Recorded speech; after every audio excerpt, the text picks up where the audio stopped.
Ledrovec z toho nevyťažil vyhodenie puku. Pekne zakombinovali slovanisti až na Gránčika. To tam teraz mieša Zdeno Cíger. Pavlas. Kapuš dáva gól. Richard Kapuš nádherným tečom zvyšuje na 2-0.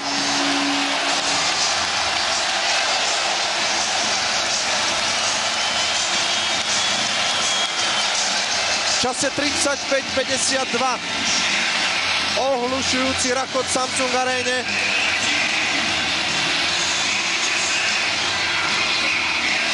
Slovan síce aj v predchádzajúcich dvoch zápasoch, ktoré prehral, vyhrával, ale vždy len jednogólovým náskokom.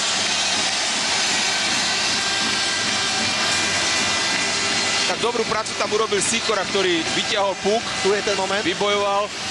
A Pavlas, proste on tú prihrávku má, on to vie dať na hokejku. Rišovi Kapušovi vlastne tento len nasmeroval smerom na superovú bránu, na bránu Lipovskému a tomu to prešlo medzi nohami. Ale bol tam Kapuš úplne sám.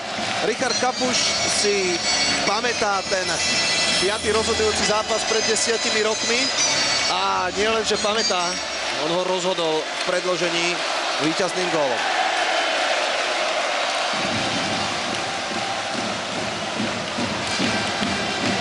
Kapuš je bez pochyby ikona Belasich.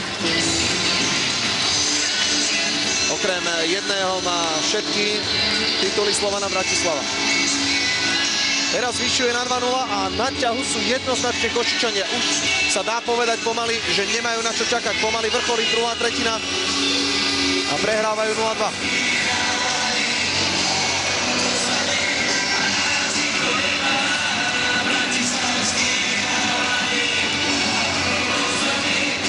Slovan nemá prečo meniť spôsob hry.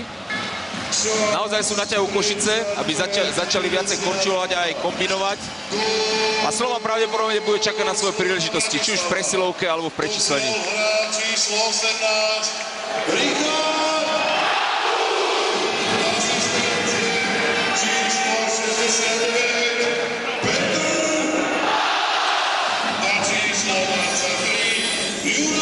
Aj fanúšikovia Slovana zborovo zakričali mená Pavlasa a Kapuša, mužov, ktorí sa postarali o akciu, ktorú ste ešte z rohu do ziska videli.